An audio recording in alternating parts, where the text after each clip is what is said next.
Muy buenos días, bienvenidos. Yo soy Anderson Boscan desde Sweden Coffee de la Plaza Foch, como cada mañana para revisar la coyuntura política de la actualidad nacional en este News and Coffee, el programa de entrevistas de La Posta.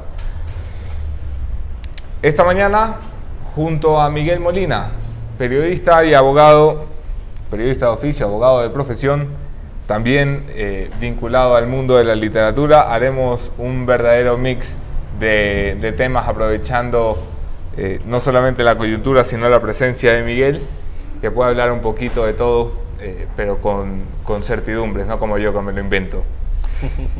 Esta mañana todavía en caliente, la decapitación que tuvimos en la Asamblea Nacional, viernes por la noche. La Asamblea Nacional amanece acéfala, si es que algún día tuvo cabeza.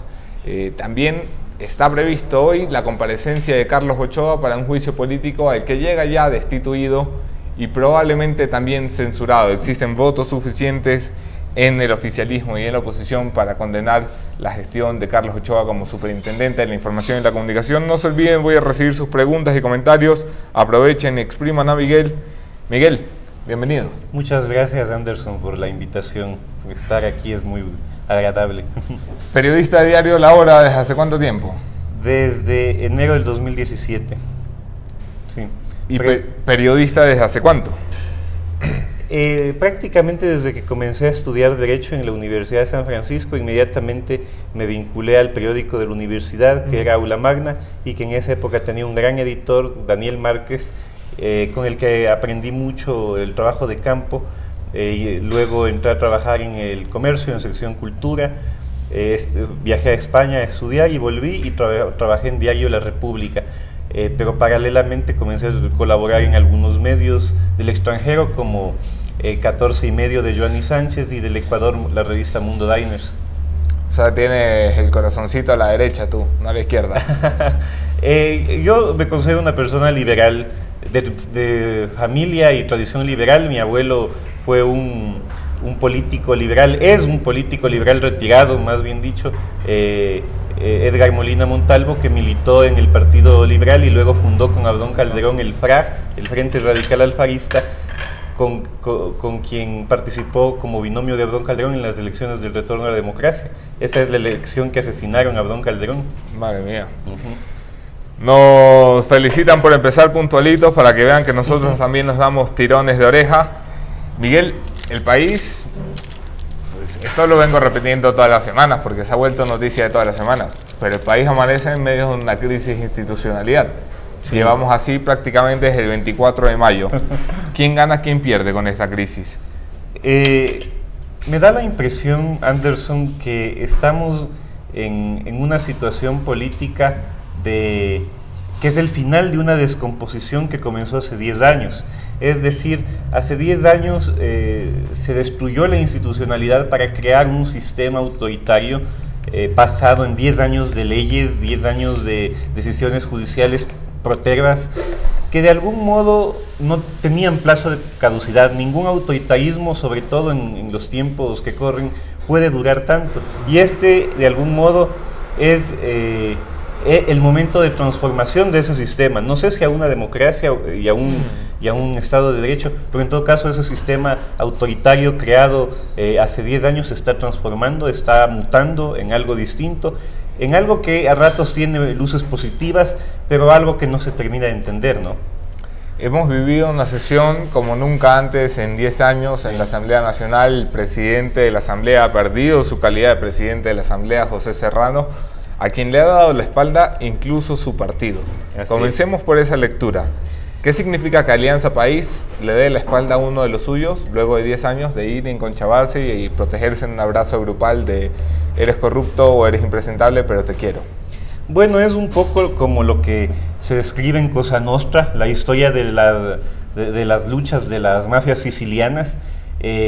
Aquí lo que se ha dado es algo parecido a lo que Coppola nos muestra en El Padrino, ¿no? Ante la desaparición temporal o momentánea o definitiva del capi, de Tutti Capi, del jefe de la mafia, de algún modo todos quieren el puesto, no saben qué hacer y hay una guerra absoluta en la cual no hay nadie que les ponga en orden como que es la lógica que se había instaurado. Y en esta nueva lógica todos tienen rabo de paja y eso es lo que quizá no entienden. Piensan que tienen la capacidad de salir ilesos de esta situación cuando yo creo que ninguno tiene esa capacidad. Entonces se disparan las balas de plomo y van cayendo uno tras otro en esta guerra sin cuartel. Hay sin embargo, digamos, un efecto terrible que se causa, que es la falta de confianza que los ecuatorianos comenzamos a tener en la institucionalidad. No creemos en el fiscal, porque el fiscal está siendo investigado por la distorsión de los videos del 30S. No creemos en la Asamblea Nacional, porque su ex cabeza hasta el viernes pasado, habla con un mafioso en un aire de absoluta confianza, casi cariño, hermano querido y tal. Entonces asistimos a un momento terrible. El presidente del Consejo de la Judicatura igual, de algún modo, está siendo cuestionado por una evidente y absolutamente obvia injerencia en la justicia durante los últimos 10 años, es decir, los ecuatorianos tampoco podemos creer en la justicia. Evidentemente la confianza que despierta el presidente de la República es ilusoria en el sentido de que él fue el vicepresidente de la satrapía durante 6 años y luego el enviado especial que recibió $1.6 millones para estar viviendo muy tranquilamente en la ciudad más cara del mundo. Así que no, realmente fue la mafia en el poder que durante 10 años llenó su refrigeradora y el día de hoy de algún modo estamos asistiendo a un proceso de cómo esas personas descalificadas se matan unas a otras. La Asamblea Nacional tiene que tomar la decisión de poner allí a un nuevo presidente. Sí. Todavía no está aclarado el debate de si debe asumir uno de los vicepresidentes o deben de reestructurar la Asamblea Nacional como ahora suena en Alianza País y como suena en bloques como Creo, o si deben de tomar la vía que propone el Partido Social Cristiano de dejar inmóvil la Asamblea Nacional y nombrar un presidente. ¿Cuál de estas opciones funciona mejor para poner a funcionar algo que no funciona? Yo sinceramente creo que es necesaria la reestructuración. Cuando se diseña la Constitución de Montecristi, se cambió definitivamente el sistema de autoridades de la Asamblea Nacional, que al menos se renovaba cada 2 años con la Constitución del 98. En constituciones anteriores incluso se renovaba cada año. En el correísmo nos intentaron eliminar ese tipo de filtros, pesos y contrapesos, para instaurar una persona leal al presidente Correa que durante 4 años acate las órdenes que se daban desde Carondelet. Y creo que ese es un problema desde el punto de vista jurídico. Los presidentes de la Asamblea Nacional deberían rotarse, en mi opinión, cada año, pero si no es eso posible, al menos cada 2. Y esto es una oportunidad de un poco generar, no desde la Constitución, pero sí desde los acuerdos políticos, una renovación, una asamblea absolutamente desprestigiada. Yo creo que que todos los presidentes de comisiones deberían ser renovados en base al nuevo momento político y que ya no es el de la hegemonía aplanadora del correísmo. Es importante dar una renovación de autoridades en el sentido de que esa renovación se adapte al nuevo momento. La Asamblea tiene una credibilidad de cerca del 10% en la mayoría de las encuestas. ¡Qué horror! Los partidos han perdido la confianza de más del 25% de la población. Estos son unos datos que estaba revisando de Perfiles de Opinión antes de venir para acá. Alianza País, que hasta hace un año gozaba de más del 30% de aceptación directa, hoy está por debajo del 8%. ¡Qué horror! Estamos llegando a una crisis de la política, Miguel. Sí, una crisis causada fundamentalmente por el correísmo. Creo que una de las grandes lecciones que deberíamos aprender los ecuatorianos, pero que es muy difícil que lo hagamos porque de algún modo luego de estos 10 años gran parte de la población está lavada a la cabeza y cree en estos caudillismos eufóricos que no nos llevan a nada sino enfrentarnos unos contra otros en un mismo país que debería unirse para salir adelante.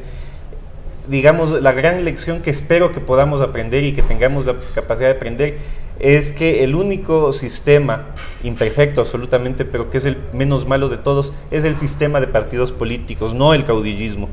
Hemos creído en un caudillo que nos prometía cosas De algún modo los ecuatorianos tenemos esta predisposición a esperar la llegada del sexto velasquismo o del Mesías, no sé. Y creo que eso nos ha hecho mucho daño. El único sistema que de algún modo nos garantiza un espacio de democracia es el sistema de partidos políticos y partidos políticos fuertes. ¿Cuál es la cuota de responsabilidad que tienen los partidos políticos de oposición? Es absolutamente, yo siempre digo que estos 10 años la resistencia no la hizo el Partido Social Cristiano, que de algún modo queda esa duda de si pactó o no. No la hizo ni siquiera, creo, con sus ideas radicales. No la hizo Suma con su incapacidad política y de gestión. No lo hizo la izquierda democrática, no lo hizo nadie, lo hizo la prensa, y no la prensa, digamos, desde un punto de vista de defensa de ideales políticos, sino de defensa de la democracia y de los derechos humanos. Creo que para ser periodista es fundamental ser demócrata auténtico. No en el sentido de la política, sino en el sentido de la vida. Un periodista tiene la responsabilidad de entender la complejidad en la que vive la sociedad, en la que se desarrolla la vida de los seres humanos en torno a una colectividad. Entonces, de algún modo, la única posibilidad de comprender esa complejidad es siendo un demócrata auténtico, y creo que de algún modo los periodistas durante estos 10 años sí tuvieron esa posibilidad de defender no los valores de los partidos, sino de la democracia, de las libertades del ser humano, de los derechos humanos que estaban siendo sistemáticamente violados. Así que los partidos tienen total responsabilidad, porque ninguno hizo nada desde el punto de vista frontal para detener la satrapía. Ahora los partidos tienen una oportunidad de reivindicarse. ¿Ves madurez política en la Asamblea para que Creo y el PCC dejen de medir quién la tiene más larga, para que el correísmo y el morinismo dejen sus riñas mafiosas a un lado y se pongan a trabajar en proyectos de ley al menos, ya que no pueden ponerse de acuerdo en a quién fiscalizar, por lo menos legislar, que es la otra tarea de la Asamblea? Creo que sí hay más madurez política, no si la suficiente que el momento histórico requiere, pero al menos entiendo que estos 10 años sirvieron para que los partidos inicien procesos de renovación, unos para bien, otros para mal. Creo que el Partido Social Cristiano para bien.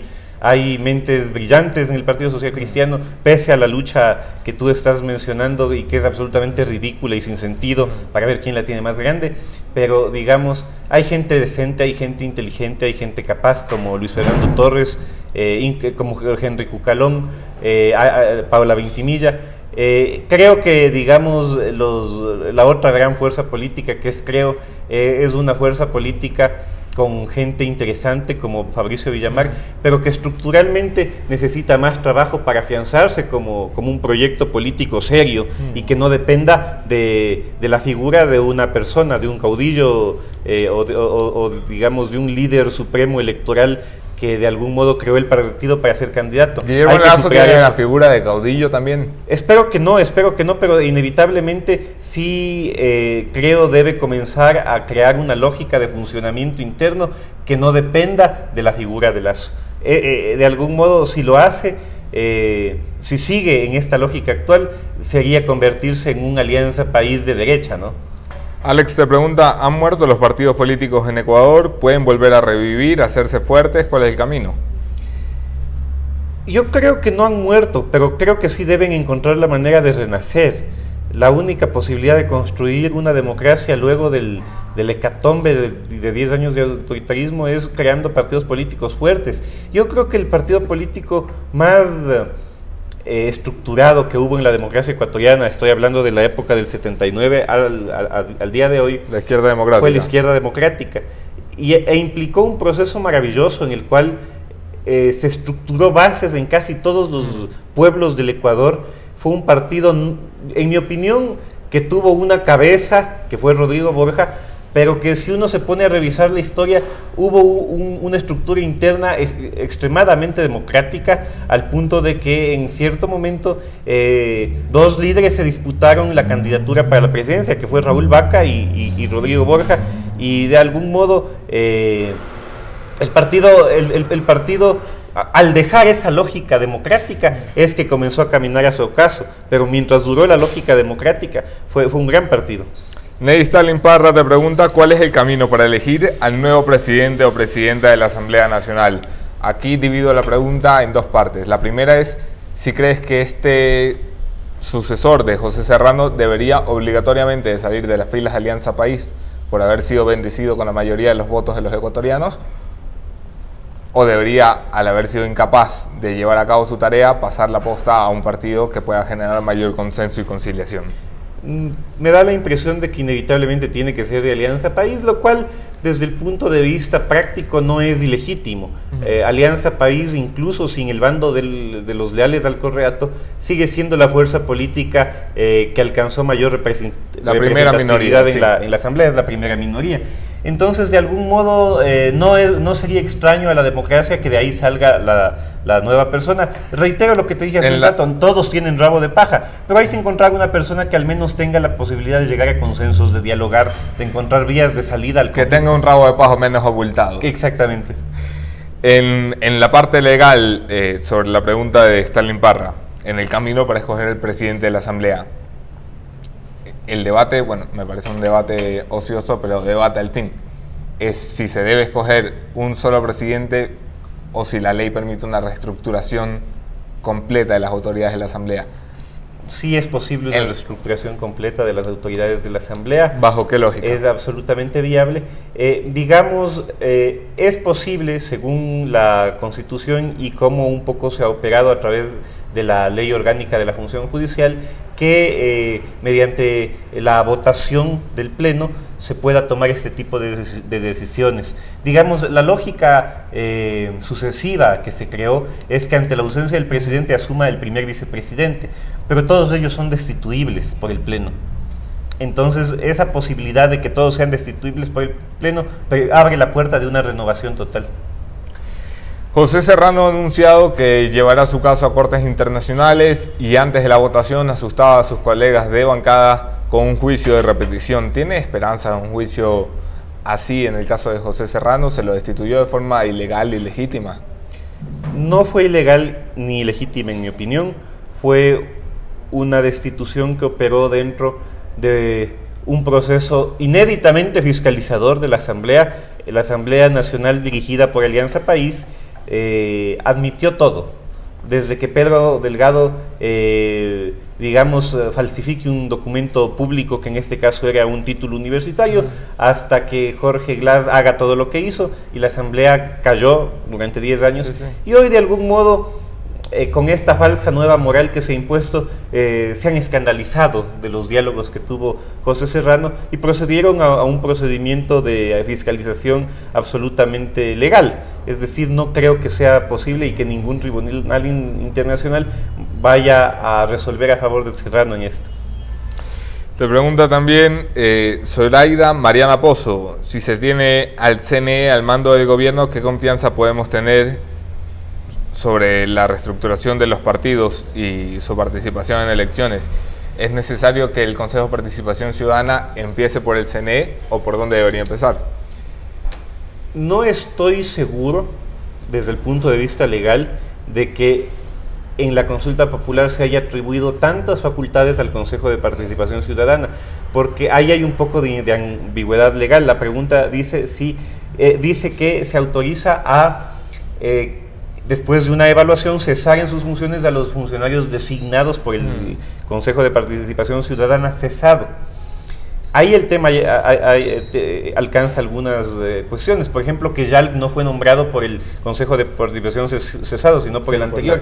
Y de ahí el tema de la palabra designación implica muchas cosas, porque los procesos que lleva adelante el Consejo de Participación Ciudadana tienen algunos que implican designación directa, como en el caso de los superintendentes, que el Consejo organiza los concursos, el Consejo selecciona respecto de ternas, o el Consejo de algún modo posesiona en base a otros procesos, que es lo que sería con los vocales del CNE. Entonces creo que, y en eso fue correcto lo que dijeron en su primera rueda de prensa los consejeros del Consejo de Participación Ciudadana, es preciso primero un informe legal que determine el alcance de ese mandato para ver si los consejeros del CNE van a estar dentro de esas facultades. Pero independientemente de eso, me parece que en el momento histórico en el que estamos, y hay que pensar un poco en lo que fue la transición española, no es posible hacer un corte y va de nuevo absoluto.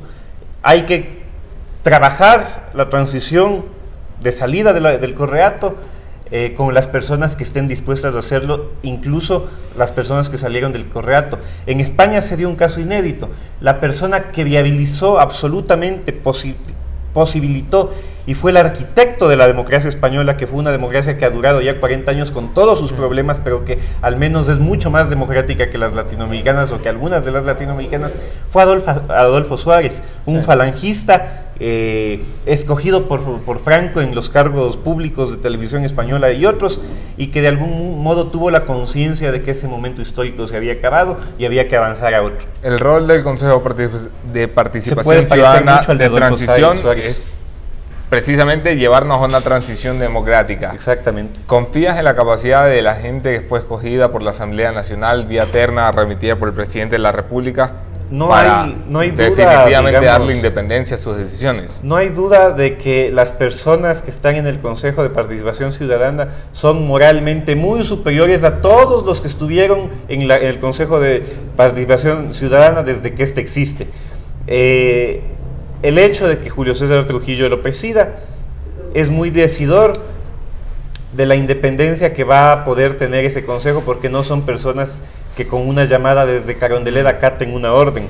Digamos, espero que estén a la altura del momento histórico, pero en todo caso son personas muy distintas a lo que hemos estado acostumbrados a tener los ecuatorianos durante 10 años. Hoy llega a la Asamblea un ex superintendente de Comunicación e Información, personaje muy querido por esta casa, Carlos Ochoa. Llega a un juicio político en una asamblea que prácticamente lo tiene sentenciado a censura, ya que no pueden destituirlo. ¿Qué significa esto más allá de lo político? ¿Qué reivindicación le trae esto a la prensa, si es que trae alguna? Digamos, Orwell notó que para la implementación de un sistema absolutamente totalitario es necesario crear una retórica. Y en la novela 1984 esa retórica se logra a través del Ministerio de la Verdad. En otros procesos históricos, como fue el de la Unión Soviética o el del nacionalsocialismo, evidentemente fue necesario fabricar esa retórica a través del Ministerio de Propaganda.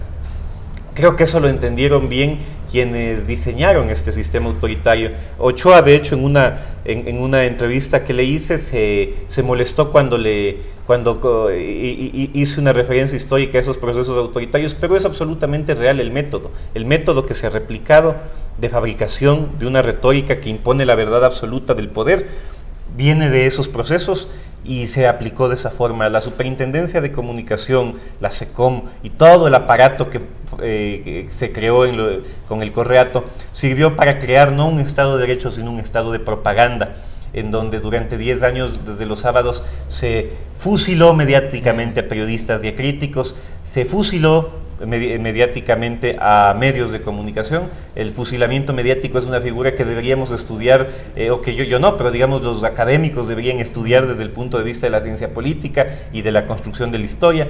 Pero el fusil fundamental de estos 10 años, entre varios fusiles que hubo, fue Carlos Ochoa. Carlos Ochoa es la persona más nefasta de estos 10 años en todos los sentidos posibles, porque por lo menos había otras personas que, siendo nefastas, perseguían algún objetivo en medio de esto. Carlos Ochoa era el cumplidor de órdenes, que sin pensar en su propia vida aplicaba las órdenes que le daban. Todo hacía pensar desde el primer día que le iban a dejar solo, que se estaba destruyendo, que nadie iba a salvarle cuando llegue la hora de su caída en desgracia, y él, con toda la furia del mundo, violó la Constitución, violó tratados internacionales, violó la misma ley de comunicación. Poniendo esto en el contexto y la metáfora adecuada para Carlos Ochoa, fusilar el perro, fusila la rabia. Fusilado el perro, no se fusila la rabia en este momento, porque la institucionalidad se queda intacta. El presidente en su campaña ofreció una reforma a la ley de comunicación, digamos, en una postura realmente inconcebible. En esa campaña dijo que la ley es buena, que tiene cosas buenas, pero que lo malo hay que reformar. Sin embargo, eso malo sigue vigente. Lo malo es la Superintendencia de Comunicación, creada a última hora entre gallos y medianoche, porque no existía en el proyecto original ni en el que pasó al debate del Pleno. Se implementó inconstitucionalmente dentro del proyecto de ley y fue aprobada inconstitucionalmente de esa forma. Digamos, esta posibilidad absurda de que el Estado ponga la deontología que debemos seguir los periodistas, también está vigente y también está siendo sujeta a valoración discrecional del Estado a través de los órganos de la superintendencia, de la Cordicom. Es una locura, digamos, a lo que estamos viviendo. La caída de Carlos Ochoa no significa nada. El gobierno ofrece en bandeja de plata su cabeza como muestra de buena voluntad, pero mientras tanto la institucionalidad sigue vigente y eso es inaceptable. El superintendente Carlos Ochoa fue exactamente un arma de persecución contra la prensa libre e independiente. En campaña, todos los partidos políticos con posibilidades presidenciales le prometieron a este país una reforma al sistema de persecución, que es la ley de comunicación. Sí. ¿Por qué se ha demorado tanto? ¿Por qué se va a demorar tanto? ¿Por qué no es una prioridad para nadie reformar la ley de comunicación? Creo que ahí opera una lógica de seducción. A todos les resulta seductor un sistema que les permita implantar su verdad y llegar al poder. Entonces creo que eso les ha frenado. Para mí es consustancial a la democracia que se permita una vigencia real y plena del derecho a la libertad de expresión, lo cual no puede suceder nunca con la ley de comunicación que tenemos. Entonces es inconcebible que los partidos no hayan exigido desde el primer momento la tramitación de un proyecto de ley. En mi opinión debería ser derogatorio de la ley actual y sustitutivo de una ley que garantice la libertad de expresión, pero al menos no están dispuestos a reformarla, no han dado muestras de estar dispuestos a eso, y el gobierno de algún modo que dialoga con todos, que no para de dialogar, que los diálogos ya llegan a un punto en el que nos sentimos un poco a la madrugada y borrachos, ¿no? De dialogar y no ir a ningún lado. No da muestras de querer cambiar esa ley de comunicación, lo cual es gravísimo. Es gravísimo porque el aire de libertad que los medios hoy en día respiran es ilusorio.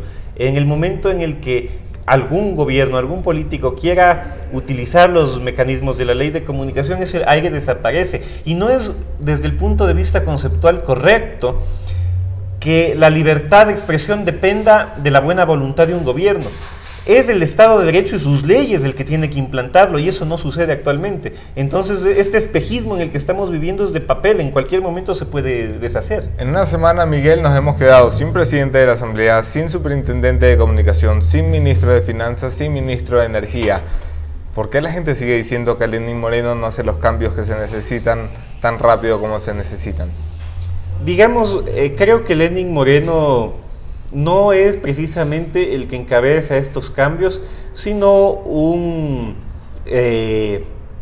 digamos, gestor en medio de un proceso de descomposición.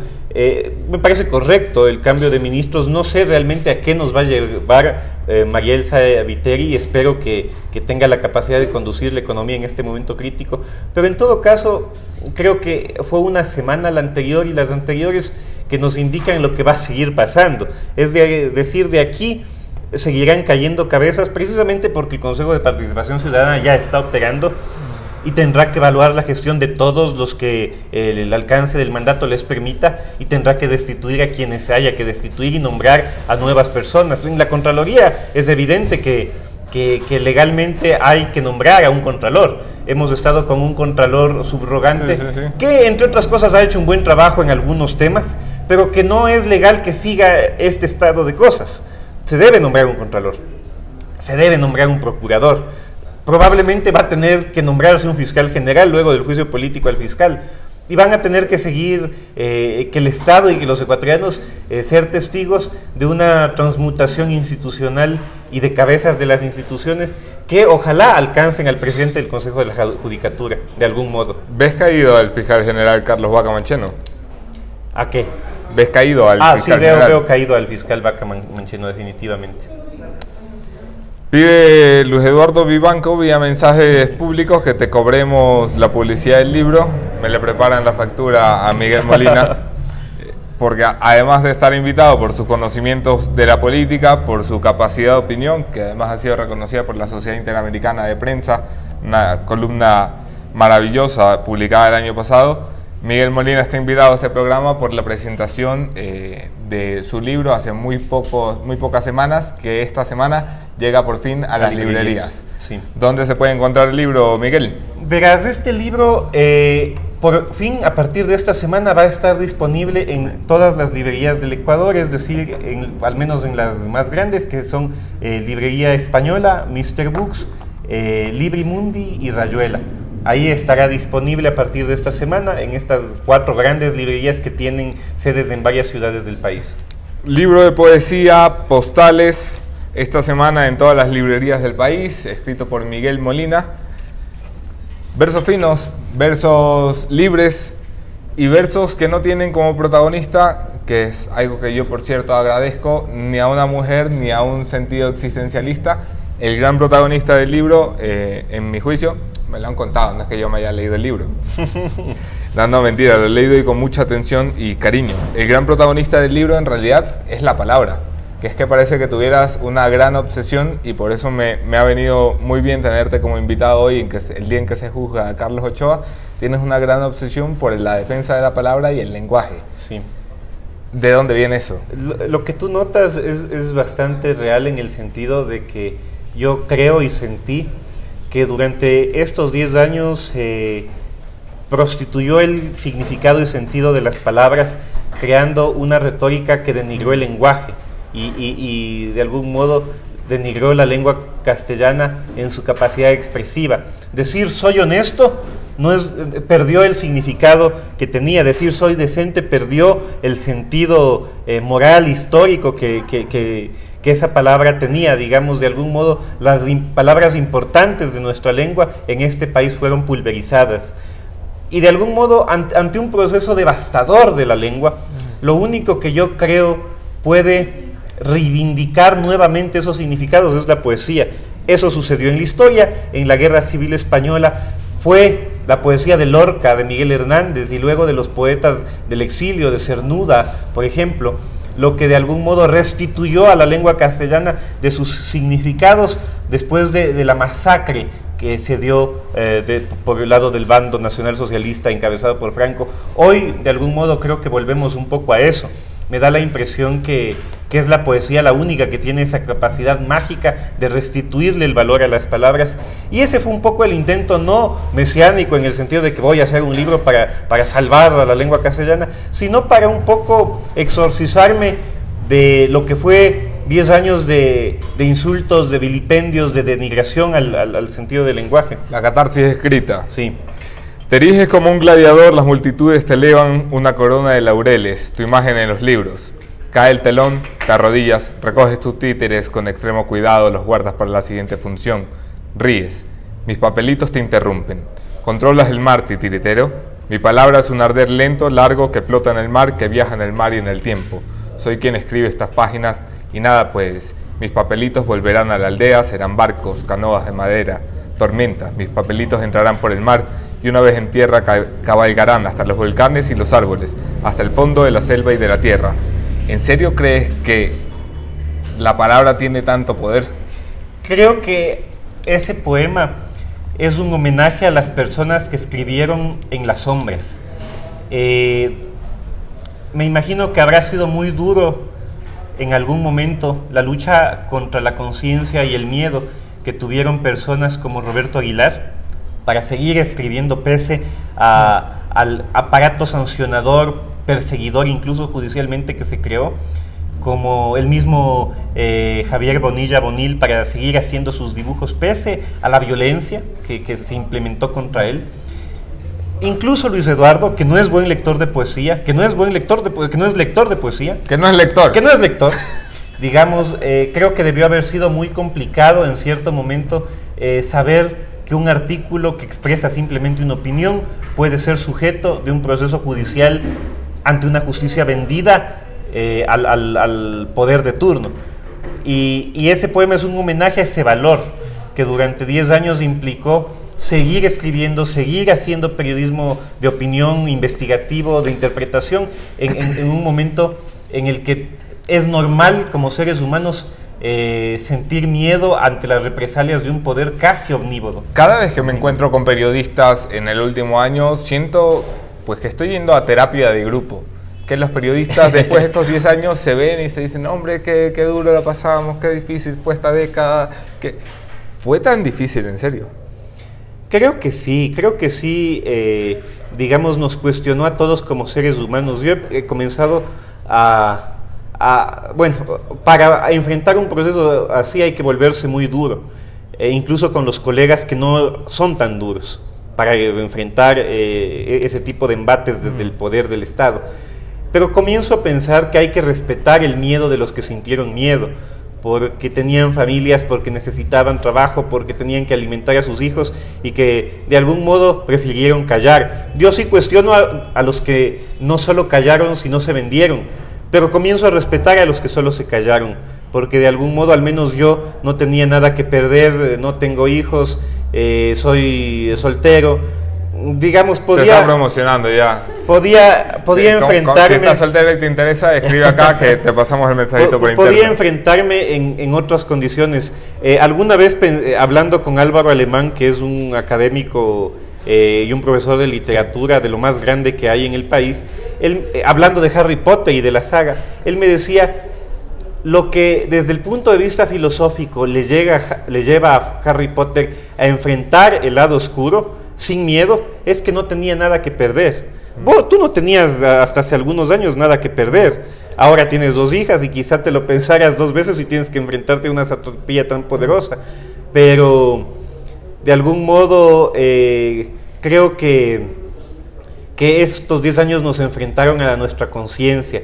Había que decidir si ser leales al periodismo y a los valores de la democracia o venderse un poco, al menos un poco. Y hubo muchos que decidieron no venderse en nada y su vida quedó destruida y pulverizada. Pienso otra vez en Roberto Aguilar, que es para mí una de las plumas fascinantes del Ecuador. De aquí a 50 años pensaremos en Roberto Aguilar desde el periodismo como un continuador de Juan Montalvo de algún modo. Sí. Pero eso tiene su precio. Juan Montalvo pagó el precio del exilio y de una vida desolada, lejos de su mundo, en la pobreza de París y de Ipiales. Tener coherencia con los valores de uno tiene su precio y algunos periodistas lo pagaron muy caro. Dicen que no te cobre por el libro, pero sí por la promoción de los solteros. El periodismo tuvo 10 años difíciles, costó mucho, hubo miedo. Hay 10 meses en los que esto se refresca un poco, se libera, el arma sigue cargada sobre la mesa, pero nadie la pone sobre tu frente. Los medios, los periodistas están cumpliendo su tarea en estos últimos 10 meses, te lo pregunto porque hay mucha gente en la calle que cree que hay una luna de miel gobierno-prensa.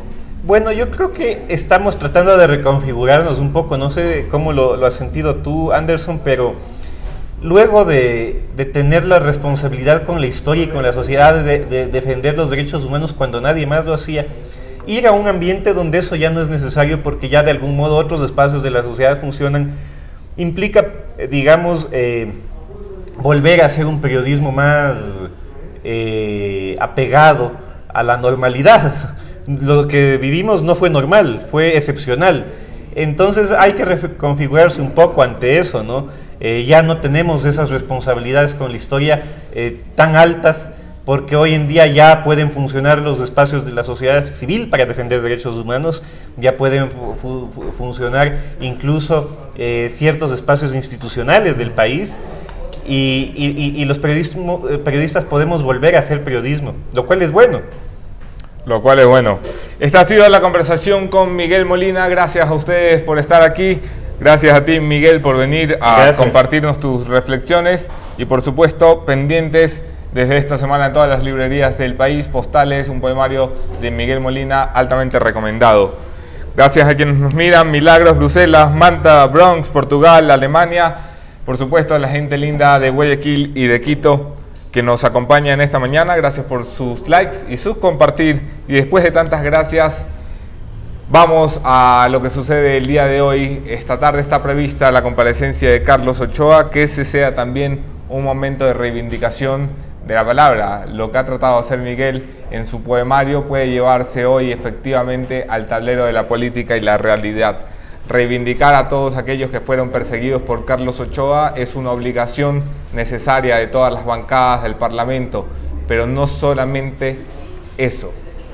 Reivindicar el periodismo asesinando al verdugo no es la única forma de conseguir la libertad de expresión. Lo que de verdad debe preocuparle a los asambleístas, lo que de verdad debe preocuparle a quienes nos escuchan, es si este es el momento para entrar a una discusión seria sobre cómo devolverle a este país la capacidad para decir las cosas cómo devolverle a este país la capacidad para que la gente dedicada a investigación no tenga miedo y el único miedo sea el silencio.